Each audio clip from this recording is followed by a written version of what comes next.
আসসালামু আলাইকুম রহমতুল্লাহি ওয়া বারাকাতুহু। হালাল হারাম নির্ধারণে কোনটা হালাল হবে এবং কোনটা হারাম হবে এই বিষয়টা নির্ধারণ করার ক্ষেত্রে ইসলামী বিচার ব্যবস্থা এবং গণতান্ত্রিক বিচার ব্যবস্থার ভূমিকা কী আমরা দেখতে পাই এবং আমরা সকলে জানি যে কোন জিনিস হালাল এবং কোন জিনিস হারাম এই বিষয়ে মানুষ কর্তৃক নির্ধারণের কোনো সুযোগ নেই ইসলামী আইনে। অর্থাৎ হালাল এবং হারাম করার দায়িত্ব মুহাল্লিল এবং মুহাররিম হওয়ার যোগ্যতা অধিকার ক্ষমতা একমাত্র আল্লাহ তাআলার। আল্লাহ রাব্বুল আলামিন যেটা হালাল করেছেন কিয়ামত পর্যন্ত সেটা হালাল থাকবে, আর আল্লাহ তাআলা যেটাকে হারাম করেছেন কিয়ামত পর্যন্ত সেটা হারাম থাকবে। তো এখানে একজন বিচারকের কি ভূমিকা হবে?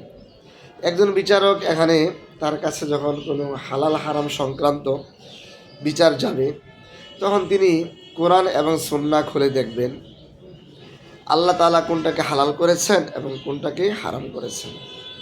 তখন তিনি দেখবেন যে আল হালাল বাইয়িনুন ওয়াল হারাম বাইয়িনুন, হালাল স্পষ্ট এবং হারাম যেটা এটাও স্পষ্ট। ধরেন আমাদের মদ হারাম, এখন এই মদ যদি সারা দুনিয়ার বিচারকরা মিলে সমস্ত মানুষ মিলে ফতোয়া দেয় যে মদ হালাল হবে, তাহলে কি হালাল হয়ে যাবে? হবে না। ইসলামী আইনে এটা হালাল হওয়ার কোনো সুযোগ নেই। পক্ষান্তরে গণতান্ত্রিক আইনে সেটা হালাল হয়ে যায়। ধরেন 5 বছর আগে আমাদের দেশের সংসদের পক্ষ থেকে মদ হারাম ছিল, তখন বিচারকরা মদ হালাল হিসাবে ফয়সালা দিয়েছে। এখন সংসদে এটাকে হারাম করা হয়েছে, তাহলে এখন বিচারকরা সেটাকে হারাম হিসাবে বিবেচনা করবে। অর্থাৎ আমাদের দেশের কোনটা হালাল হবে কোনটা হারাম হবে এটা জাতীয় সংসদ কর্তৃক নির্ধারিত, মানুষ কর্তৃক নির্ধারিত। এক কথায় মানুষ নির্ধারণ করবে কোনটা সে খাবে কোনটা খাবে না। আর ইসলামের ব্যবস্থায় আল্লাহ নির্ধারণ করবেন কোনটা খাবে কোনটা খাবে না। আল্লাহ তাআলা স্পষ্ট বলে দিয়েছেন কুলু মিনাত তাইয়্যিবাতি ওয়া আমালু সলিহা। কুলু মিনাত তাইয়্যিবাত মানে হচ্ছে যেগুলো ভালো কল্যাণ, তাইয়্যিবাত আই মুহাল্লালাত, যেগুলো হালাল শরীরের জন্য যেটা উপকারী সেইটাই আল্লাহ তাআলা আমাদের জন্য হালাল করেছেন। পক্ষান্তরে মানুষের শাসন, গণতান্ত্রিক শাসন, এখানে আল্লাহ কোনটাকে হালাল করেছেন কোনটাকে হারাম করেছেন তারা সেটা লক্ষ্য করে না। কোনটা দেহের জন্য উপকারী কোনটা দেহের জন্য উপকারী না সেটাও তারা লক্ষ্য করে না। ওনারা লক্ষ্য করে যে কোনটা তাদের জন্য ব্যবসা ভালো হবে, কোনটা দিলে জাতিসংঘ খুশি থাকবে, কোনটাকে বৈধ করলে ইউরোপ আমেরিকার চাহিদা পূরণ হবে, কোনটাকে হারাম করলে জাতিসংঘ তাদের প্রতি সন্তুষ্ট হয়ে তাদেরকে ডোনেশন করবে। এই ধরনের বিষয়গুলো এখানে থাকে এবং এটাকে লক্ষ্য করেই এখানে বৈধতা অবৈধতার রাস্তা তৈরি করা হয়। যেমন ধরেন মদ, এটা যে ক্ষতিকর স্বাস্থ্যের জন্য, এটা তো ইসলাম যদি নাও বলতো, এটা তো মানুষের বিবেক দ্বারাই সুনির্দিষ্ট ছিল এবং সবাই এটা বুঝতো জানতো, এখনকার মানুষও জানে। তাহলে এইটা আমাদের দেশের সংসদ থেকে কেন মদের লাইসেন্স দেওয়া হচ্ছে, কেন মদের ব্যবসাকে বৈধতা দেওয়া হচ্ছে, এবং এই যে মদের বারগুলো ঢাকাতে তৈরি হচ্ছে, এই মদের বারগুলোকে পরিচালনা করার জন্য লাইসেন্সগুলো সরকার কেন দিচ্ছে? এটা কি এই দেশের জনগণ চায় যে আমরা চাই এই দেশে জায়গায় জায়গায় মদের বার তৈরি হোক? এটা দেশের জনগণ চায় না। তাহলে এটা কেন হচ্ছে? এইটা হচ্ছে বিদেশি প্রভুদেরকে সন্তুষ্ট করার জন্য। বিদেশের বড় বড় কিছু মদের কোম্পানি আছে, জাতিসংঘ নির্ধারিত এমন কিছু কিছু বড় বড় আমেরিকার বড় বড় মদ কোম্পানি আছে, তারা চায় আমরা এই দেশে এসে মদ বিক্রি করব। তোমার দেশে বড় বড় মাথাওয়ালা, টাকাওয়ালা, পয়সাওয়ালা, নারীখুর যারা আছে তারা এখানে আসবে, তাদের টাকাগুলো তারা তাদের দেশে নিয়ে যাবে। মানে এই যে তারা চাচ্ছে বিদেশি কোম্পানিরা এই দেশে এসে ব্যবসা করার জন্য, এখন সরকার কী করবে? তাদের কিন্তু নিষেধ করতে পারে না।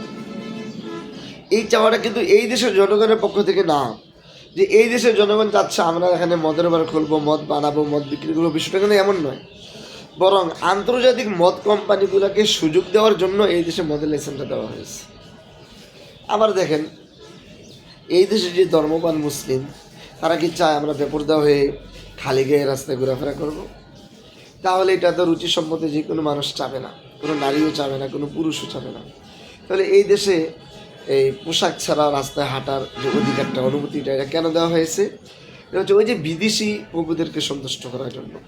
যারা বিদেশে যায়, বিদেশ থেকে তাদের কালচার, তাদের চারিত্রিক খারাপিটা নিয়ে আসে এই দেশে, এসে তখন বিদেশি প্রভুরা চাপ দেয় যে আমাদের দেশে আমাদের কালচার যা শিখলো, এই কালচারটা তোমার দেশেও যাতে সে গিয়ে বয়ে নিতে পারে, এই কালচার যাতে তোমার দেশে চলতে পারে, তুমি আমরা টাইম করে দাও।